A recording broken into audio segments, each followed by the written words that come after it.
Thank you so much for your support. This mission work could not have been possible or successful if it was not because of you. The financial contributions, the prayers, the donations, the boxes that you were putting out there, they made a big difference. They made a big difference. And allow me to say 100% of all the funds that were given by this church and members of this church went 100% towards helping those people. Some of the people that you're going to see up front here bought their own tickets, contributed to buying food, transport, inland and to do the work. And come on, church, may God bless you. May God bless you. There will be people in heaven that you have never met because of the donations that you made, the financial contributions that you made. They will say, thank you for inviting me here. There's a song that says, if you cannot preach like Paul, if you cannot cross the oceans, you can find the heathens even closer. So thank you for making this work a success. So we'll go in this order. We'll start with Professor Richard, and then Mr. Magombo. I'm going to ask you to come up front here so that we follow in that order. And then after Taurai, we have Victor, and then Moses, and then the program will continue.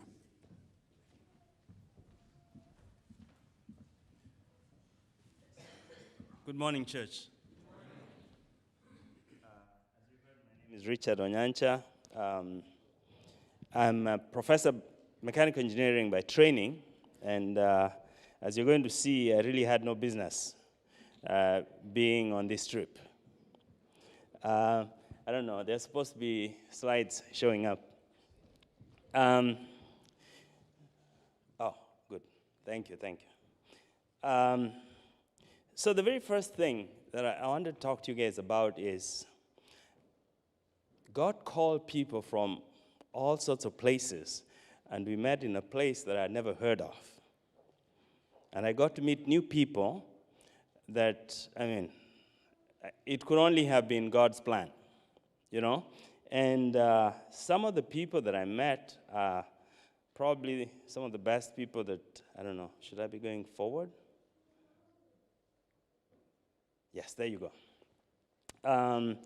We had people from all over. There were those of us who left from the U.S., but there was a bunch from Zimbabwe itself, local people, who joined in the mission. And then we also had some friends from Kenya join, and that's the lady that you see on your left, standing with a patient. And then on the right was, I came to realize, a relative of OT who lives in the UK. My point is that God calls. God calls. And when he calls, you know, are you ready to answer? And he might bring you to groupings, you know, with people that you never thought you'd meet, you know. So we went to Zimbabwe, and as you can see, we had a good time. There are many things I could say about the trip, but there's one thing that stands out in my mind, and that's got to do with the pictures that you're seeing on the screen. This was, I think, a couple of days into the medical mission. We got word that there was a patient who had been coming to the, who had been walking to where the medical camp was, but she couldn't make it.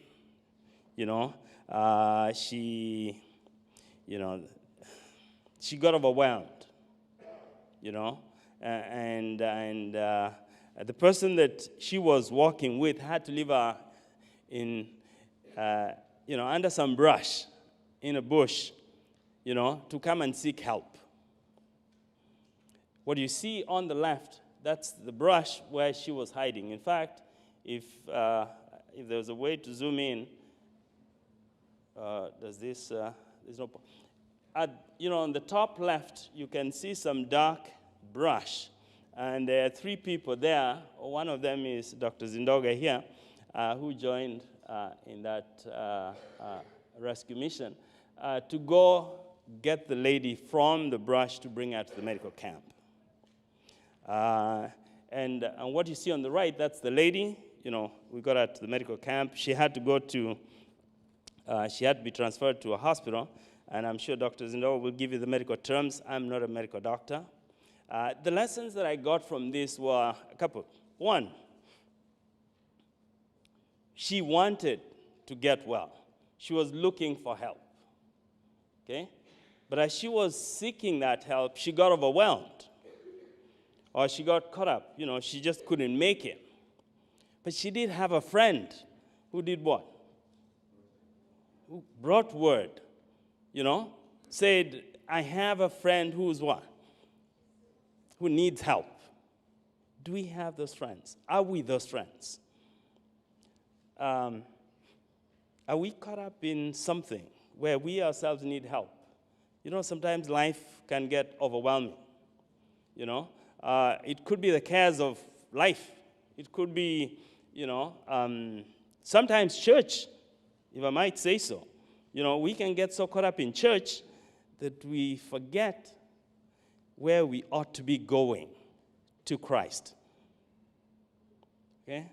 So we could talk a lot about that situation, but it really touched me. The whole episode, seeking help, but can't quite get there, and needing help to get to that point. So, because I need to keep moving, part of going on the mission trip was selfish, for me anyway, and that is fellowship, growth, getting to know people at a level that is deeper than, how we do it in church. When you meet, say, hey, how are you? Happy Sabbath, and you're gone. Sitting by the bonfire at night, reflecting on the events of the day, what God had done during the day, nothing can beat that in terms of my own personal growth. Sharing in meals and just having a good time. So while we went there to help, I think we went there to receive help as well in terms of this personal growth. So we did many things, but we enlarged our families. Okay? I don't know if Pastor is going to show this, but on the top left, I got a new mother.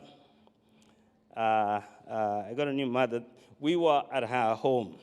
She welcomed us in, and boy, was she nice. That is Oti's mother, on the left. And then I met some other really nice friends, as you can see. Some young folks who are always around us. And then the team, the folks who are feeding us,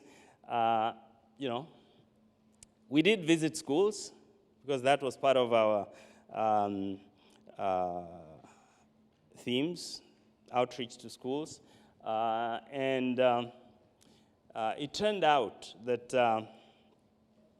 the first day of the trip, because we couldn't do the medical camp on Monday, we all got together and split to go to schools.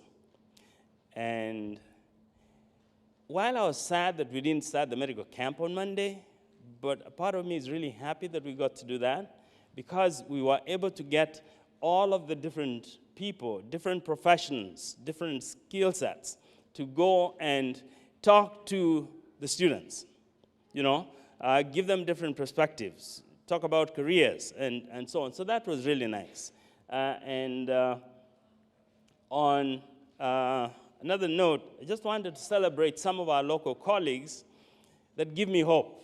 On the left are some young Zimbabwean dentists who heard the call, joined us in the mission, and in fact, if it wasn't for, you see, that's 3 of them. In total, there were about 6 dentists. We wouldn't have done the dental work that needed to be done even with the 6, we had to turn away some patients on Friday. I was really glad to have those young dentists. And then on the right is one of our own that we've been working with, Doug Nyakundi. He's a dentist from California. So that gives me hope for God's work, that we have young people who are willing and ready to sacrifice to go out and have an impact, help people. And then, of course, I think I'll be remiss if I didn't say something about church. Yeah, so we got to spend 2 Sabbaths in Chiduku, and I know you guys sing. Brother Joey, that was beautiful singing. But Zimbabwe, when you go to church, you know, congregational singing, you'd think that they've been practicing the whole week, you know? They sing beautifully, with heart, and many of them just from the heart, without hymn books. Those were 2 very special Sabbaths that I wanted to thank God for. And I know my time is up. Thank you very much. If you have any questions, I think we can talk later. Brother Taurai. Thank you. Happy Sabbath, Church. I am so honored to stand before you. I'm glad he spoke first. He's a professor. I am not going to waste much of your time. But I just want to say it's been an honor for me to be a part of this trip. I think the very first day Pastor Muza did the promotion after church, we met in the foyer, and he said, he actually tapped on my shoulder and said, we are going to Zimbabwe. We are going to Zimbabwe, meaning that I am supposed to go there. So, so it was not negotiable. And yes, I went to Zimbabwe, but it was a blessing to me being there more than the people of Chiduku. I was super excited. At first, I mean, this is the second time. The first time this group went to Kenya. When the report came, the briefing came, I was so jealous. I was like, man, I should have been there. So when the call for Zimbabwe came, I was like, hey, I am going. And I went. I think I bought my ticket sometime in maybe February, right? And that was out of faith, right? I had not even negotiated with my boss that, hey, I'll need some time off. But the fact that I had bought the ticket and I told God I am going to Zimbabwe, it was done. So, folks, sometimes if you have faith, be careful, because faith is dangerous. So, like I said, this mission trip meant more to me than the people of Chiduku. I asked myself, like, okay, God has been faithful to me and my family, and blessing us, beyond measure. And I'm like, okay, I think I need to do something. But I did not know what to do. I did not know how to repay back. So when word came that there's going to be a mission trip, I said to myself, yes, this is it. And again, like I'm saying, talking about God's faithfulness, I would ask him for a slice of bread.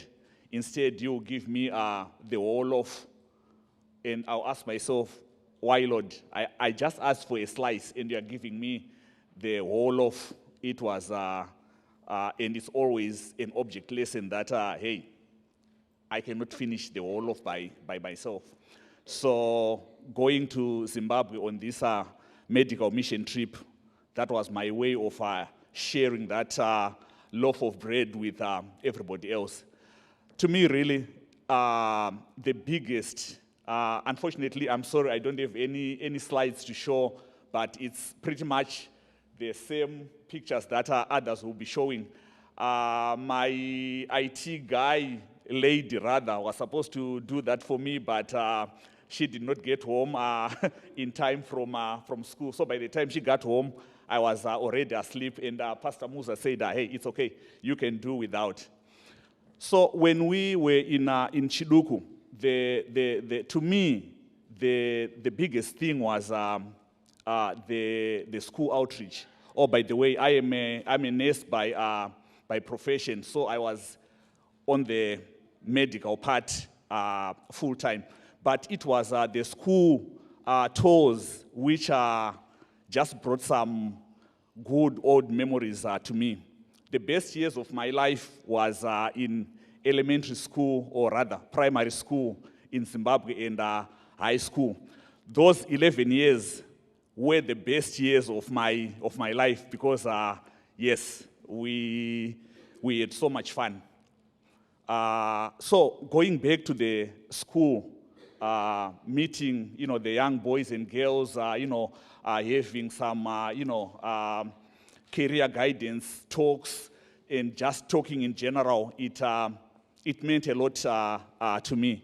I remember we went to one secondary school, and a young lady approached me, and she had a question, and we started talking, and I'm like, man, I am not qualified to be, talking to this young lady about this. I'm not a school counselor, but then I became one. So we had a great time just, talking and sharing.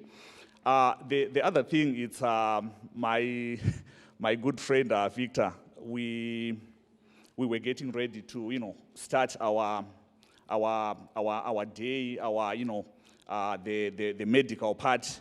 So he was busy with something, and he asked me like, oh, hey, I have a parcel that I need to deliver to, that's his hometown. So he needed to deliver something. I think that was like 2.5 miles from where we were camped. So he just gave me his truck and like, hey, we went there last night, so it shouldn't be a problem for you going there. So I drove, I went there. The terrain is not the best, but I was able to, maneuver around, went there. So coming back now, actually as I was going, there were a lot of people who were coming the opposite direction as me, meaning that they were going to the campsite where the clinic was taking place. So I said to myself, okay, I don't know where these people are going, but I am sure they are going to the camp. So I went, I did the assignment that my good brother had asked me. I delivered the parcel. On my way back, I started, picking up people, asking them to get in the back of the truck, who were actually on their way to the campsite. I think I brought about, maybe 8 or so people. As we were driving, I asked them like, okay, so how long have you guys been walking, and where are you going? And they said, we are going to, there's a medical camp in Edzapungu Secondary School. And I'm like, yeah, that's where I'm going. I am a part of that team. And some of the folks had walked like close to maybe 10 or so kilometers from their places going that way, which means they'd gotten up like maybe as early as 4 in the morning just to walk to get there. So I asked myself like, Lord, if these people are willing to get up that early and walk in order to get these services, I I am not worthy to be doing this. So it was really touching for me to be a part of that, to be able to, provide, a service. It was touching to me to be able to relate to my own people. So, yeah, that was awesome for me, and I am forever grateful for God's faithfulness towards me. I couldn't think of a better way of thanking God than embarking on this mission trip. Thank you.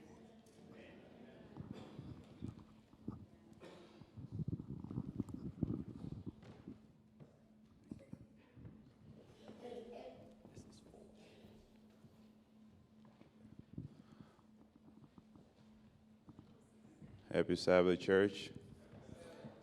My name is Victor Zindoga, and I'm from this village, Chiduku, and I was happy to be a part of this. I missed on the first mission trip to Kenya because I was busy. I was a full-time student, and a lot was going on, so I was excited. I was looking forward to be a part of this mission trip. Again, I'm going to share with you guys my experience, how things went for me. So I was the unlucky guy that got to transport the medical equipment and medications and computers that we had. So this is the mess that I had when I showed up at O'Hare International Airport. I had a total of 15 between boxes and suitcases and equipment and medications, 15 packages that weighed at least 50 pounds each, 23 kilograms. And my wife was like, you're not going to get in with that, right? You're not going to get on a plane with that. So again, going back to faith, I was like, you know what, we're going to try. We're going to try. Normally, you travel with 2 suitcases, maybe an extra couple suitcases, right? But I showed up with 15. And so we got the luggage off the car and got it in line, and we're trying to figure out how, because those carts can only carry like 4, maybe 5 suitcases each. And it was myself and a friend of mine that escorted me to the airport. So we each have 5 on our carts, and we have 5 more in the car, yet you can't leave luggage unattended at the airport. So try to figure that one out. So, but anyway, we managed to get them all checked in by the grace of God. My card declined a few times. Called the bank, called Aunt Lois, but finally we got the bags on the plane, and we arrived in Zimbabwe. All my luggage was accounted for, praise God. We get to the immigration counter, and it was 5 minutes before shift change. So the guy was like, you know what, I would love to help you. You have quite a few items of luggages. So tell you what, wait for the next shift to help you because this is going to take a while. I thought it was going to take, maybe 45 minutes, hour max. Long story short, I was at the airport for 8 hours. Yeah, we opened up every box. We had to write down the manufacturer of every medication, the lot number, the expiration dates. We went through all that. And the serial numbers on every computer. We had 43 laptops. We had to write down every serial number on the computer. Long ordeal. Anyway, we ended up leaving all my belongings at the airport because it was going to take more than myself and the immigration officer to get the medications and the equipment cleared. So we left it there after 8 hours, went home, and proceeded to Chiduku. How do I go? Okay, all right. So this is part of the medical and non-medical team that helped at this camp. Top middle, mostly is the catering team. Shout out to the catering team. They did an amazing job. I gained at least 5 pounds while I was in Zimbabwe. And top right is, those are the guys from the local clinic that came out to help us at the camp. We had a pretty significant buy-in from the local healthcare workers and local leaders that ended up coming in to help us.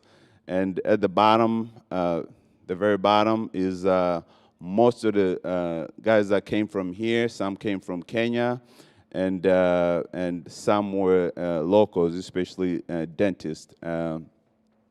And on the left side of the screen is our adopted team member. His name is Shandirwa. Can everybody say Shandirwa?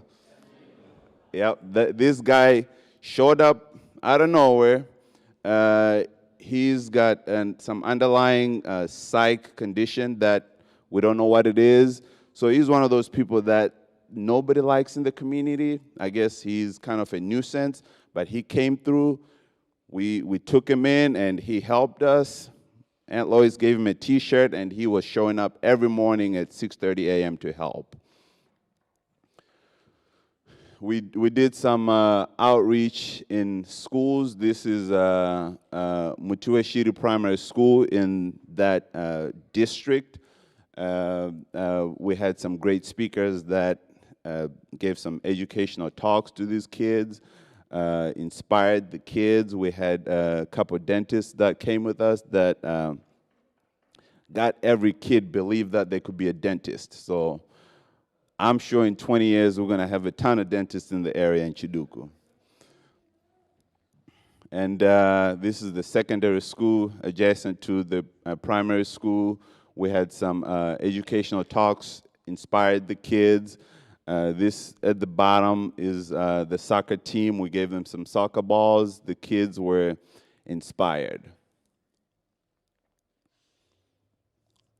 And then we started the medical outreach on a Tuesday. We had set up a makeshift clinic because we moved all the operations from the local clinic in Chiduku and brought everything, all the equipment from the local clinic. We brought it to this makeshift clinic. We saw over 950 patients in 4 days, medical, primary care, dental, and we distributed some reading glasses and things like that. So we had a significant operation going on. The top left, that was the triage area where every patient came through and would get their blood pressure. We had a team of nurses that were getting their blood pressures, their weights, vitals, and everything. And then on the top right, that's part of the story that Dr. Onyancha was sharing with you guys. We're working on a critically ill patient in the back of an ambulance, pickup truck. Yeah, and the bottom picture is the waiting area that all the patients were waiting in. So, back to the ambulance. 2 hours after we opened up that Tuesday morning, a 9-month pregnant lady walked in, and she was in active labor. And we had moved all the operations from the local clinic to this makeshift tent clinic. So we had to transport her back to the clinic, and sure enough, an hour later, a baby girl was born. And we named that baby Hedeva. Okay, we also conducted some home visits for those patients that could not make it to the clinic. Our plan was to see them on the last day, that Friday of our mission work, but we had so much work to do. We had patients coming from beyond the region, beyond the district of Chiduku. we had patients coming from the cities that got their loved ones out of hospitals that were admitted in the hospital. They brought them to the village to get treated because they had no medications in the hospital. So they had got word that, hey, there's some medical people that are treating people for free in the village. So they brought them to us. It turned out we had more work than we previously anticipated. So we ended up getting so busy. We had so many patients to see. We could not see everybody that Friday. So Sabbath morning, we got up and went into the villages, and we spread out. I went with one team. Mrs. Muza went with another team to homes for home visits. The home visit I went on, we went and visited a gentleman, and I'm going to share with you guys an image. It's a wound on his face, so if you can't handle that, feel free not to look at it. This gentleman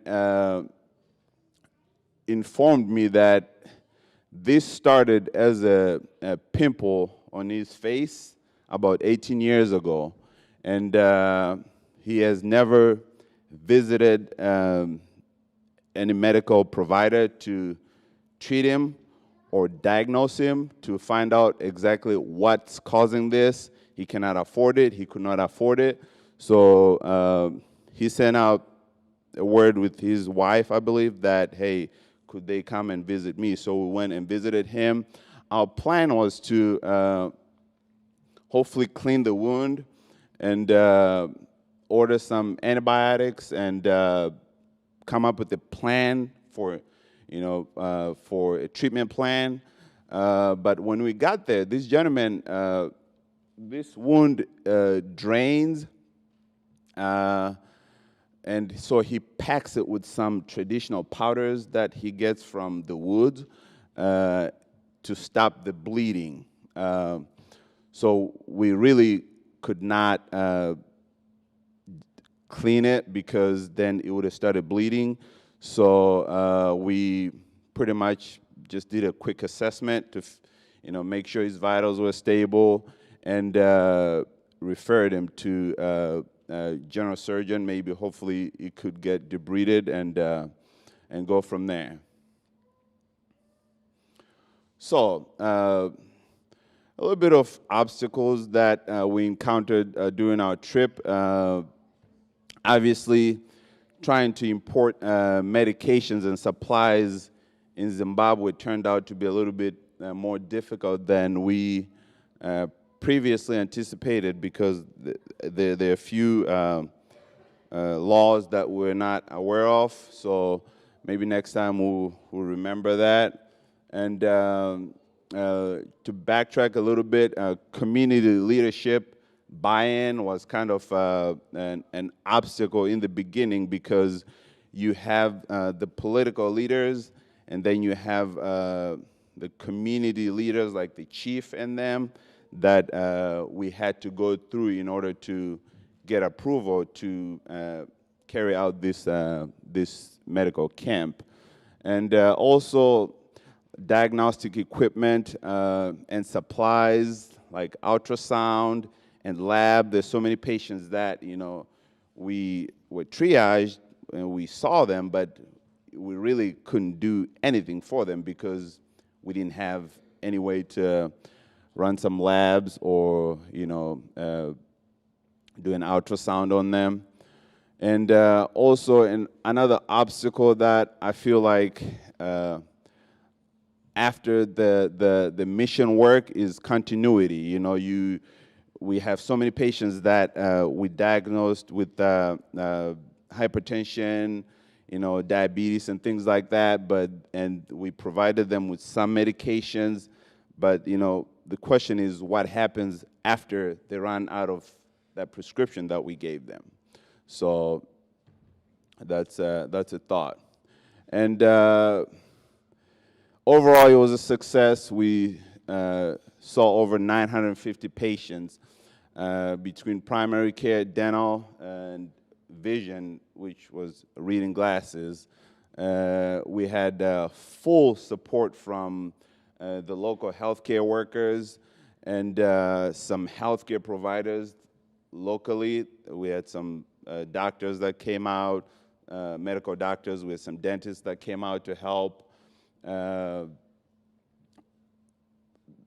girls received some sanitary supplies, school-age girls, and you can see in that picture they were very much excited. Mrs. Muza has the statistics on how many girls miss school because they do not have sanitary supplies and so forth. And overall, the school kids were inspired. Every kid at the schools that I visited wants to do something big in their life because they feel like if they didn't have hope, they had it after we left. So lessons learned, if we're gonna do this again, to import medications and supplies ahead of time, Dr.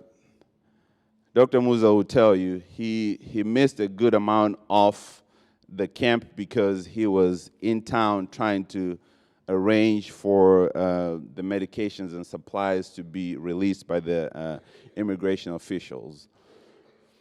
And also to be prepared to expand the operations because like in our situation, we had targeted Chiduku area, but we had people walking 15 miles to come to this camp, and we had people getting shipped by their family members or friends or loved ones from the different cities across the country to come to this village to get treatment because the local hospitals, unfortunately, they don't have equipment, they don't have medications, they don't have supplies. And we definitely need an eye doctor to be present because there's so many patients that came through. They had vision problems, they could not see, they could not read, they had pain in their eyes, but we really couldn't do anything for them beyond our capacity. And don't assume they have it. For example, we went to start an IV, we didn't have a tourniquet. We didn't think to bring tourniquets from here because we assumed they had tourniquets.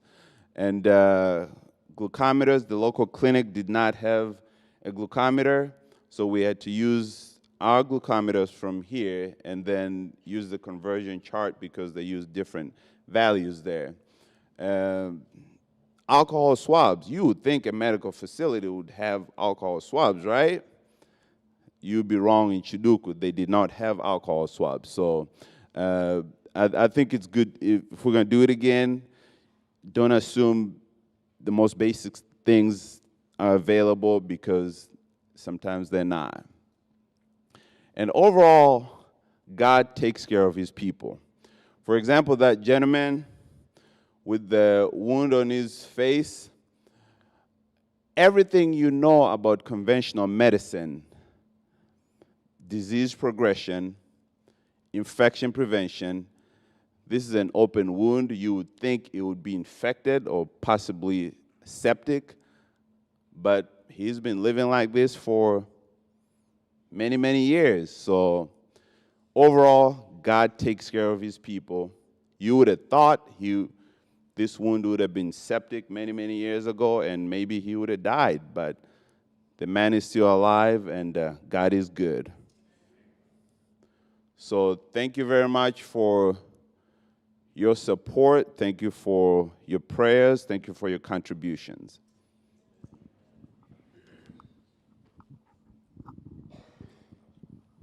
Happy Sabbath, church.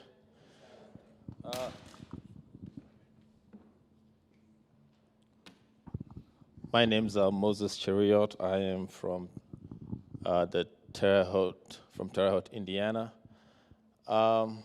My purpose for this trip, actually for the organization, I am the treasurer. So thank you very much for your contribution.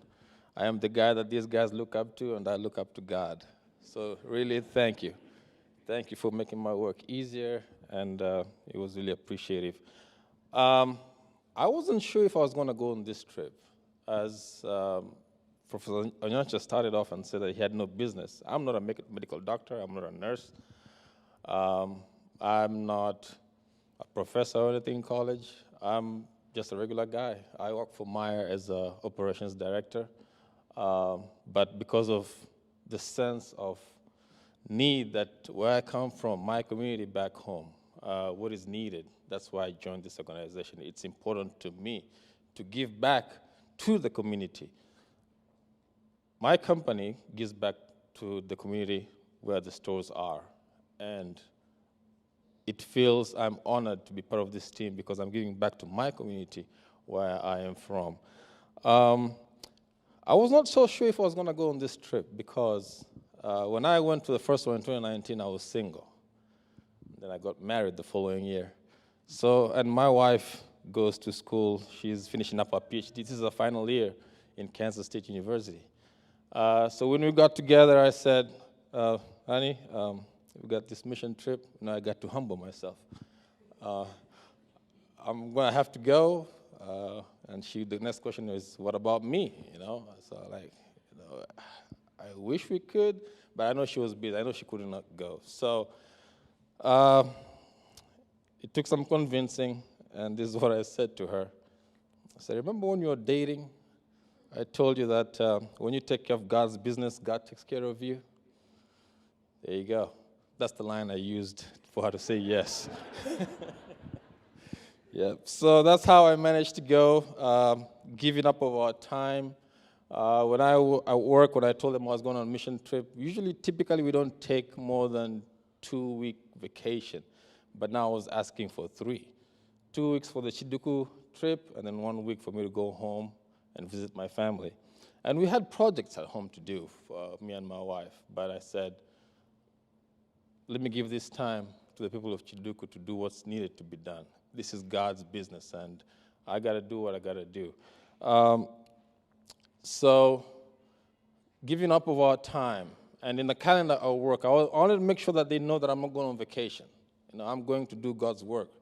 So in my calendar, I wrote down there, I said, mission trip, God's business. So my boss was like, huh? What are you talking about? I thought is this a vacation? I said, no, this is God's business. I'm going to do God's work. So the part about giving, we went to a community where there's a need. We had doctors, we had nurses. I was mostly part of the educational team. And for the educational team, we were given laptops. Actually, thank you for Dr. Onyancha here. Rose Hallman gave us 30 laptops. And when they give us these laptops, they're wiped clean. 33 laptops, right? Yeah, and then when they give us these laptops, they're wiped clean. I don't have a degree in IT, but I have a degree when it comes to research in YouTube. So I was able to learn how to load software and everything into these laptops, and they are in working condition. They worked. I tested them out, so it worked. And I did this in 2019 as well. So God has been very gracious to me with so many talents, things that I could do, and I want to use this for our Hedeva group. So when I was in Chiduku, I learned a lot of things. And the very most important thing I learned is about giving. Because the Bible tells us in Acts 20:35 that it is more blessed to give than to receive. The drawing closer to God, the intimacy that I felt with God. Chiduku is a beautiful land. It was dry, as you can see on the pictures, but when you wake up in the morning and see that sunrise, and there's beautiful smiles when people come and tell you good morning, Mam Kase, I don't know other words. You just smile. And it's like a God's way of telling me that, I'm here, let's do this. The wonderful people, the good food, and then the sunsets. Don't talk to me about the sun. It was beautiful. At the medical camp, I was always almost the last to leave because I was taking pictures of the sunset. I wish I had those PowerPoints for you to see, but it was just a beautiful land. And it's like God speaking to us. When the day starts, when the day ends well, we say, praise God. And then the other thing is character development. Because when you give regularly, it helps to conform you and I to the image of Christ, because we know that Christ is an unselfish giver. So it helps us in developing our character. And then the last thing is the sense of fulfillment. When we were ministering to these people, when we were going to the schools to talk to the children, at first they were quiet, they weren't, we were strangers, but at the end of our conversations, we were friends. And you're making that positive impact on somebody's life and fostering a feeling of purpose and making them feel valued. Sometimes back in our countries, there's a lot of greed. We have politicians, but they don't do a lot for the community that they've been elected to perform the work. So we come all the way from America, we go to a particular land and do this work. And these people feel valued. We love them. We are there for them. We are ministering to them. We are providing for them. The basic needs that we've been talking about, that's what they need. And for us to travel 10,000 miles to go do it, let's do it. And I will do it again, over and over and over again. I cannot wait for the next trip. There are so many things that we learned while in Chiduku. There are so many things we learned when we were in Kenya in 2019. And we make this better and better and better. So thank you for your contribution. Continue to walk with us in this journey. We are just simple people doing our thing. The contributions that you give us, everything goes to the communities that we provide for. I pay for my own ticket. When I go on my next trip with my wife, that's a couple of more dollars to spend. But it's more blessed to give than to receive. Thank you.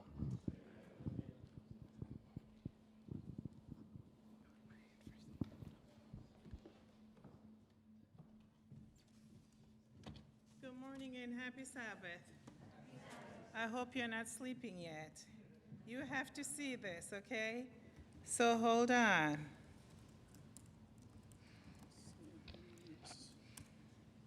Let's make sure we get the password.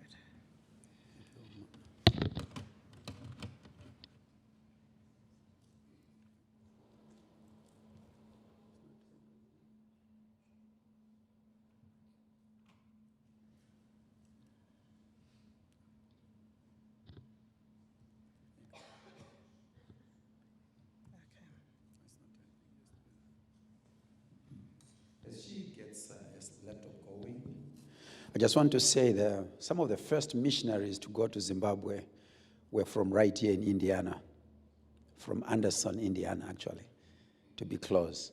And now it's us going back. Because of those missionaries, we are able to go back. So you and I have a work to do. We have a big job to do to give back to the communities that need us. I think she's ready. I will give her the mic.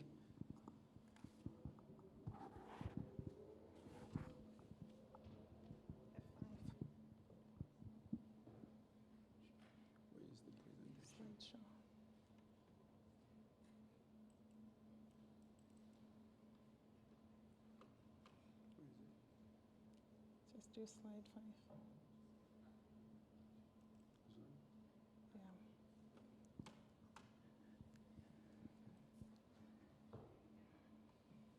Awesome.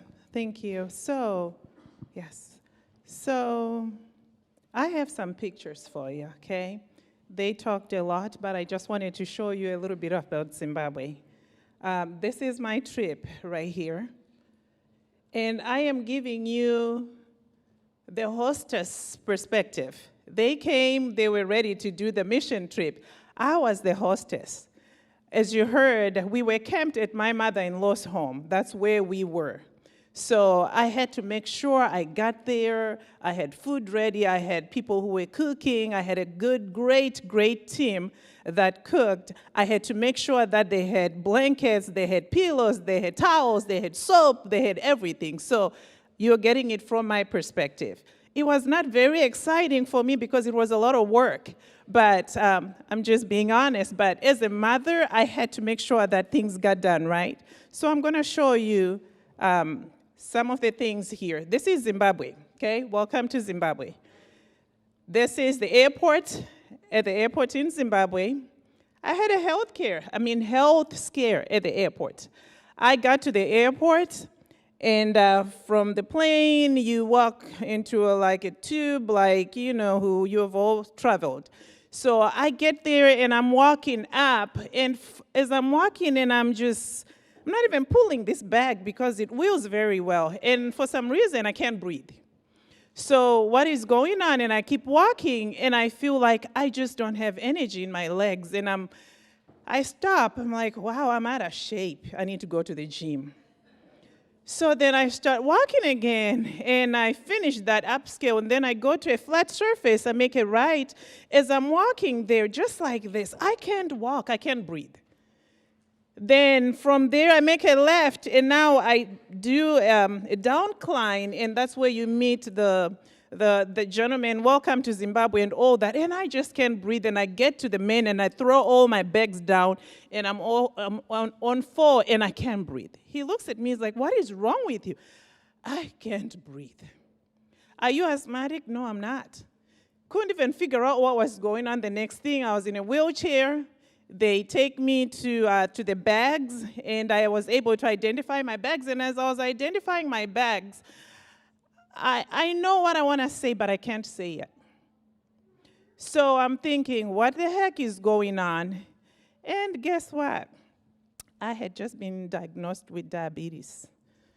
New diabetic. I'm a nurse by profession, knows exactly what I should do. I had not eaten on the plane because the plane food is like plastic to me, and I can't just eat it. So I was trying to be hydrated. All I did was drink, and I was staying away from the sugars. So after the 22 hours of flight, my blood sugar just decided, you know what, we need help, and God knows I became hypoglycemic. Got to the airport. Mr. Dr. Victor here was waiting for me. My husband wasn't at the airport. He was busy running things, and I'm in a wheelchair, and he's not expecting his aunt in a wheelchair. He's looking at me, and the guys are pushing me towards him, and they don't know what they're looking for, and I'm trying to point, but my blood sugar is so low now I'm getting ready to pass out, and I'm looking at him, and I think I'm pointing to say that's him, but then he's talking, and I'm looking at him like, can't you see me? But he can't. Why is my aunt in the wheelchair? So then he finally comes, and he's like, Aunt Lois, what the heck? And I just saw the scare on his face. He thought, uh-oh, she threw a PE. That was the first thing, and he came and did the you-know-who maneuver on my leg to make sure. He's like, you're wearing your compression hose, right? I was like, I always do. They put so much sugar in my hand, I ate it, and then I was like, oh, welcome to Zimbabwe. I was already outside. So then he looks at me, he's like, if you just wanted food, why didn't you just say so? He took me to the nearest Nando's Chicken, which makes the best chicken in town, and God, I was so blessed. Thank you. So these are the jacarandas in bloom in Zimbabwe, some of the sites in Zimbabwe, the Great Zimbabwe. Day 1, I had to rest as I arrived 22 hours later, right? So I spent the whole entire day on the balcony just getting served, and it was wonderful. The soft life is what they call it. It was wonderful. Overlooking the beautiful rose garden, the views. Day 2, we had to go shopping. Remember, as the hostess, had to go shopping. And whilst I was shopping, that's me in that big old hat. As you can see me, I'm eating a donut, and I have 6 more in my hand, and I'm eating them, and I will pay later when I get to the counter because I just could not wait. Those are some of the best donuts. Best driver ever. The same following day, he's taking me to the village so I can set up things. That is Mountain View as we go. Supplies arrive in Chiduku. This was a big old truck. How big is it? A 7-ton truck. It's carrying tents. It's carrying chairs, it's carrying generators in case electricity fails on us, it's carrying food, it's carrying mattresses, blankets, sheets, towels, buckets, you name it, food, everything was in this big old truck. And this is us setting up our apartments, okay? Mama has her own house that's a 5-bedroom, 6-bedroomed house. However, it was not enough to hold every single one of us. So we set up apartments. That's what we called them. So we got tents. You can see beyond the cars, those are the tents. And that was a sunset right there, as you can see. So this is at the homestead. That was on a Friday. This is on a Sabbath. We're in church, just worshiping with the people. And guess what? The very same Sabbath, our first Sabbath day, our children were serving here in Carmel. So we had very good internet, blessing of internet. We sat there and watched as our children were preaching. Tino was preaching. You can see Leo, they were there. You can see Makanaka. And that was us in the left with me, the red pink hat. We were sitting in front of a laptop just watching the service here live in Carmel. It was wonderful. That is me right there, babysitting. That baby would cry if anybody touched her, but she just loved me. That is the people in the middle eating. To my right, that is people in the camp getting help, waiting to get help. Home and ER visits. Right here, I'm just going to stay in here. Please give me just a quick minute. I know we are running over, and I'm going to be very brief. We have a guy with a sling. He had infected arm. The doctors went in to open his dressing, and he just started oozing pus. We wouldn't even touch it because we did not even have the supplies to clean that. We just got him on the truck, sent him to the hospital that had taken care of them. And when we left, he was in the hospital getting IV treatment for 2 weeks. On the bottom, you can see me in the yellow hat. We had a patient on Sabbath afternoon who came in that truck, and they needed help at the house. This was Sabbath afternoon, and we went. That was me going to get vitals. The top right corner with the nurse in the navy blue and a white dress, we had taken the patient who had come in with diabetes ketoacidosis. We checked her blood sugar. It read high on 4 glucometers, drove her to the hospital where she would get help. So that was us now after she has already been admitted, and we're taking her to the ward. You will see her right here. That's me standing up and the patient in the chair. At this point, she was nonverbal. Her blood sugar was so high, we had hung IV fluids. Dr. Victor, we have a video. I cannot share it because it's like 2 minutes, but I can share it with you in the foyer. Just come see our makeshift EMS, okay? Emergency Medical Services. It was Dr. Victor driving. I was the nurse, and one of our nurses from Kenya was sitting there with us as we took this patient to the hospital. In the flatbed of a car, of a truck, with IV fluids hung on the flatbed railing. It was a sight, and yet it needed to be done. God was so good. We got her in. When we got her to the hospital, the sister did not even have a penny to pay for admission fee. They looked at us and said, "You need to pay."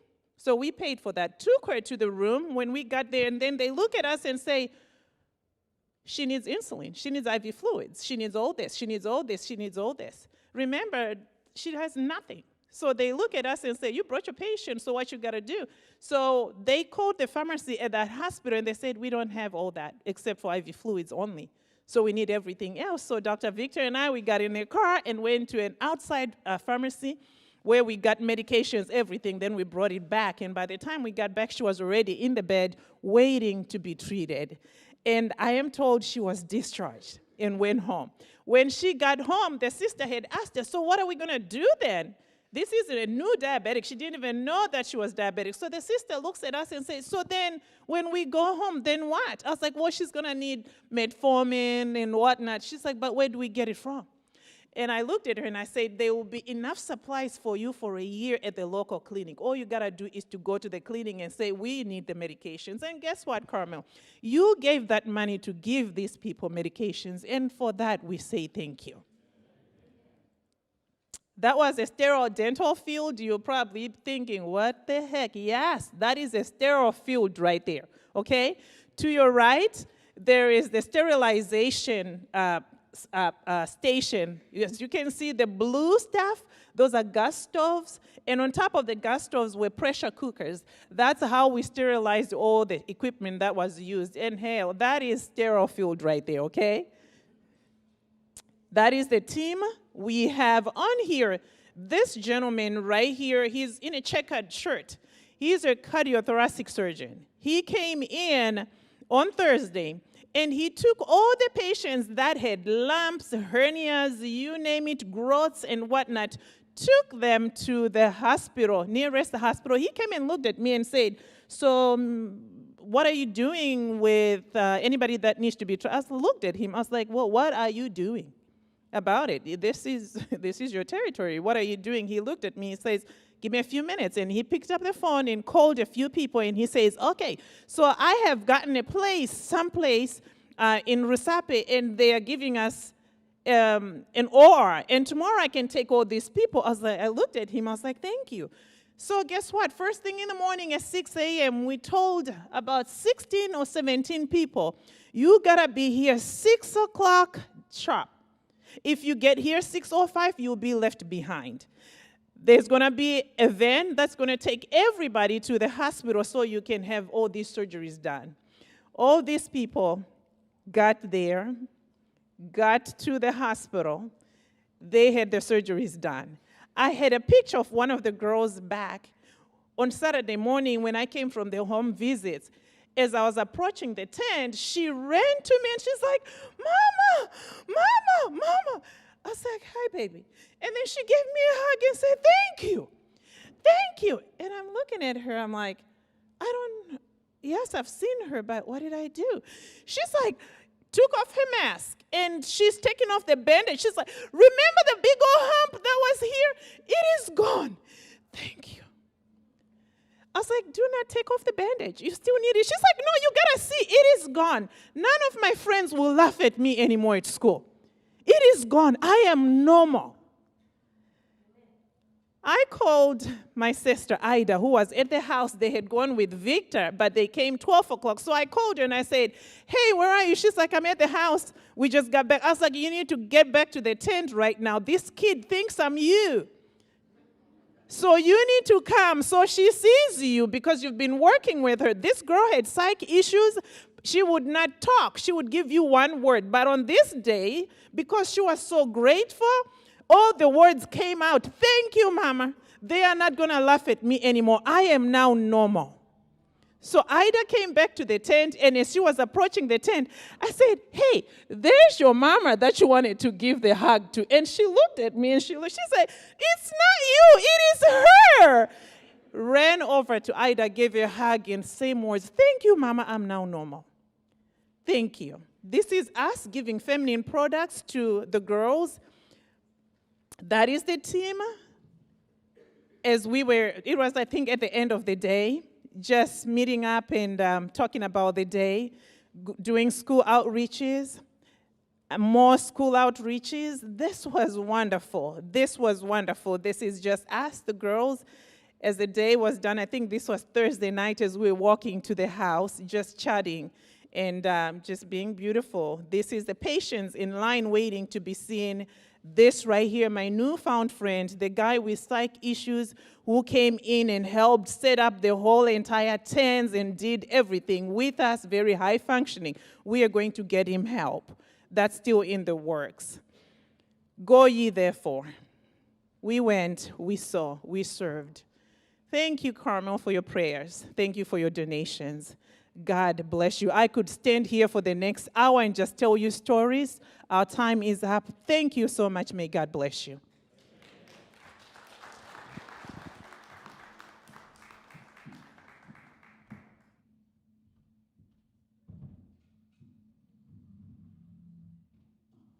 Well, I was supposed to preach for about 10, 15 minutes, but it's time up. So can you give me 5 minutes? Is that okay? Thank you. They all didn't listen to instructions. You know, when you work with professionals, they don't follow instructions. Because I told everybody 5 minutes. And see me after this, all of you. You didn't follow instructions. Even my wife didn't follow instructions, by the way. So just a quick recap. It's not moving. Okay. So medical personnel, those are that's the team we had. Just wonderful people. In the services we provided, 964 people came through. Dental services served about 489. Prescriptions filled about 1,147. Again, the medication that we bought through the donation that you gave. And reading glasses, we gave away about 500. And surgeries that she was talking about, we had about 11 surgeries that were done. Schools visited, you can see there, a total of 2,000 girls received this packet of reusable sanitary pads. Why is this important? Every month, a girl misses 5 days of school because she doesn't have sanitary pads. Carmel, you made a difference. Thank you. There was a lady that I went to school with that came to this outreach. She was a very brilliant lady. I remember we used to compete, she was in the top 5 in class. Very brilliant lady. And when I saw her, she had amounted to nothing. And I said, what happened? She said, well, my parents could not afford to send me to school. But thinking back in those days, we would, as kids, would always get excited when she would miss 1 week every month because we as boys would go ahead. I didn't know what we were doing. And you know what? Because of these donations, those girls are not going to miss a week of school. So thank you, Carmel Church, for that. Laptops are about 40. We are still working on that. Again, thank you to Professor Richard Onyanja for that donation. Everybody has a part to play. We had evangelistic centers. Evangelism was going on a week before we started. And there were about 4 centers, and a total of 63 people were baptized. 63 people. Those people will be in heaven, and they will say, thank you because of your work. This was on a Sunday when we were distributing the medications. It was just amazing. Carmel Church, I can never thank you enough. I can never thank you enough. All of you as individuals for your financial support. Some bought girls' underwears and put them in the box there. Some bought reading glasses. Others, your prayers, your words of encouragement. Thank you. This lady, that's where the red arrows are pointed. She's one of the ladies in the village. She donated 5 chickens and a 5 kg of rice to feed the workers who were doing the work. You gave, she gave. It reminded me of that lady who gave 2 copper coins, and Jesus said, this one has made a difference. So Carmel Church, I want to thank you for the work that you did. There are some needs that still exist in the village. We didn't cure everything. I think it was on Thursday or Friday, the tent was full of school kids, about 500 of them. They needed to be treated of bilharzia, but we had no medication. And it only needs, each kid needs $5 bilharzia medication treatment. We didn't have that. Removal of cataract, reusable sanitary pads, $5 a year. That would take care of a girl's needs. Reading glasses, drinking water. There are a lot of needs that exist out there. The call to Macedonia, Matthew chapter 9, verse 37. Then he said to his disciples, the harvest is plenty, but the workers are few. Acts 16:29, and a vision appeared to Paul in the night. A man of Macedonia stood and pleaded with him, saying, come over to Macedonia and help us. You know, this work took me on a journey. On a Sunday, as we ended the camp, the sun was setting. Beautiful sunset, by the way.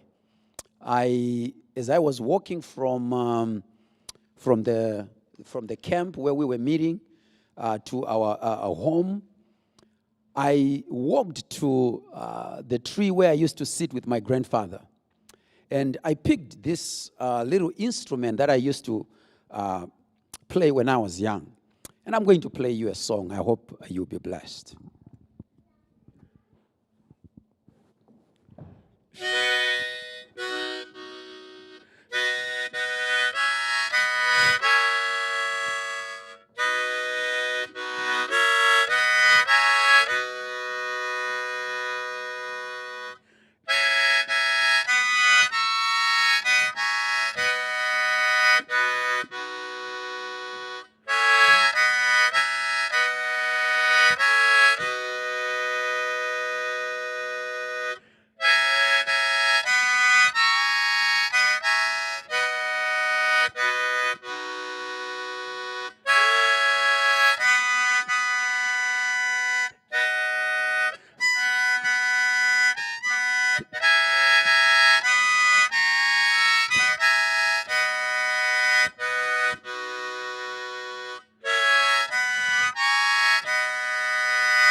Carmel Church.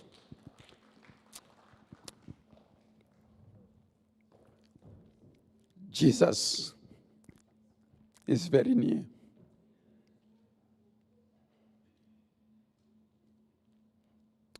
While we argue, people are perishing in sin. Jesus is very near. While we waste time and resources, Jesus is very near. Somebody is going to be on the sea of glass and they'll say, thank you, Julie. Thank you, Joe. Thank you, Joey. Thank you, Tom. Thank you,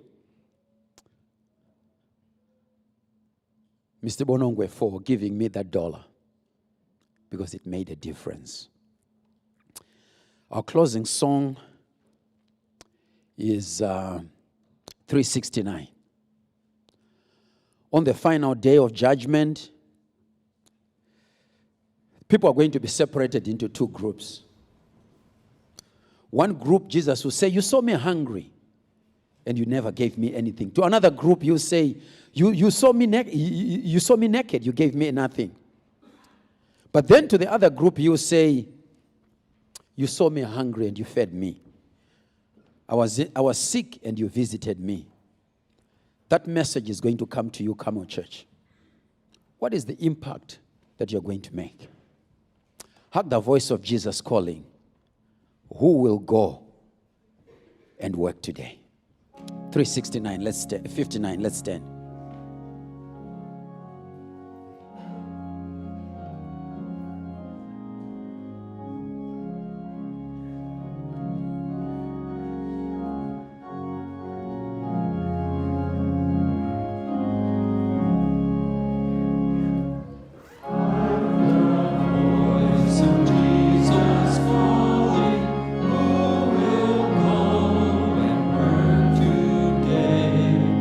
Fields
opportunity to serve. Thank you for the opportunity to give. And thank you for the opportunity to take your message to other people. Help us to be the feet of Jesus, the eyes of Jesus, and the hands of Jesus. And Lord, at the end of time, at the close of time, we want to hear those 6 beautiful words: well done, good and faithful servant. Thank you for the blessing of service, and thank you for Carmel Church. In Jesus' name, amen.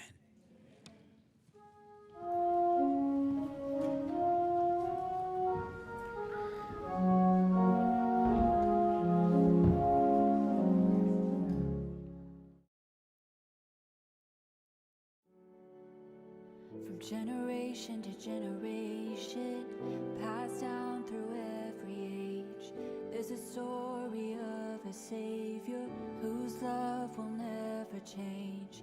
All creation will bow before him, every tongue will praise his name. Until the day he comes again, we will say, you are worthy.